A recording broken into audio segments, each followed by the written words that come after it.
എനിക്ക് ശക്തി നൽകിയ യേശുക്രിസ്തു എന്ന നമ്മുടെ കർത്താവ് എന്നെ വിശ്വസ്തൻ എന്ന് എണ്ണി ശുശ്രൂഷയ്ക്ക് ആക്കിയതുകൊണ്ട് ഞാൻ അവനെ സ്തുതിക്കുന്നു.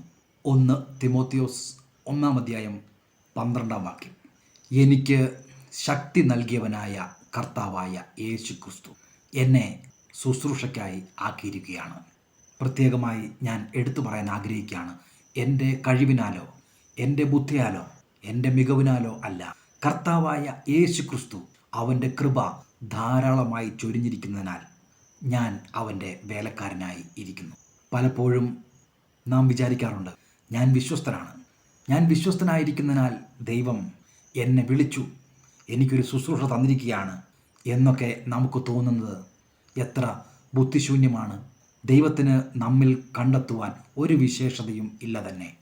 അവൻ്റെ കൃപയാൽ അവൻ നമുക്ക് എല്ലാം നൽകിയിരിക്കുകയാണ്.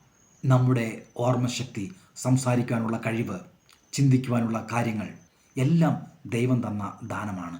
നമ്മുടെ ഒരു കഴിവും ദൈവത്തിൻ്റെ മുമ്പിൽ എടുത്ത് വയ്ക്കുവാൻ നമുക്ക് സാധ്യമല്ല. ദൈവം അവൻ്റെ വചനത്തിലൂടെ നമ്മോട് സംസാരിക്കുന്നു.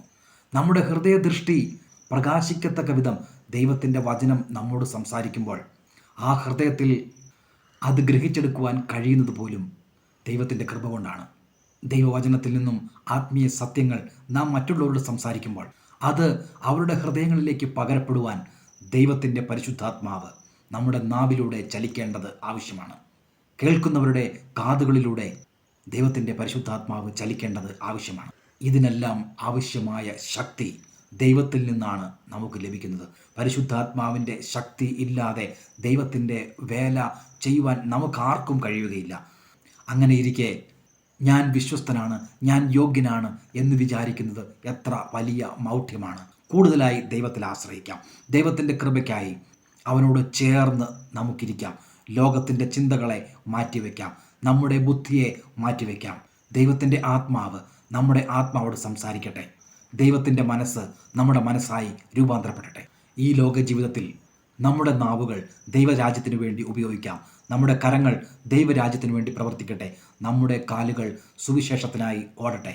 ദൈവം തന്നിരിക്കുന്ന ഈ ശുശ്രൂഷ, അവൻ്റെ കൃപയാൽ നമുക്ക് ലഭിച്ചിരിക്കുന്ന ഈ ശുശ്രൂഷ ഒരു വലിയ അനുഗ്രഹമായി കരുതി ദൈവത്തിന് എപ്പോഴും നന്ദി കരട്ടുന്നവരായി, അവനെ എപ്പോഴും സ്തുതിക്കുന്നവരും ആരാധിക്കുന്നവരുമായി നമുക്ക് ജീവിക്കാം. ഞാൻ ചെയ്യേണ്ടത് മാത്രമേ ചെയ്തിട്ടുള്ളൂ. ദൈവം എന്നെ ഏൽപ്പിച്ച കാര്യങ്ങൾ ഞാൻ ചെയ്യേണ്ടത് മാത്രമേ ചെയ്തിട്ടുള്ളൂ എന്ന നിലവാരത്തിൽ താഴ്മയോടെ ആയിരിക്കുവാൻ നമുക്ക് ശ്രദ്ധിക്കാം.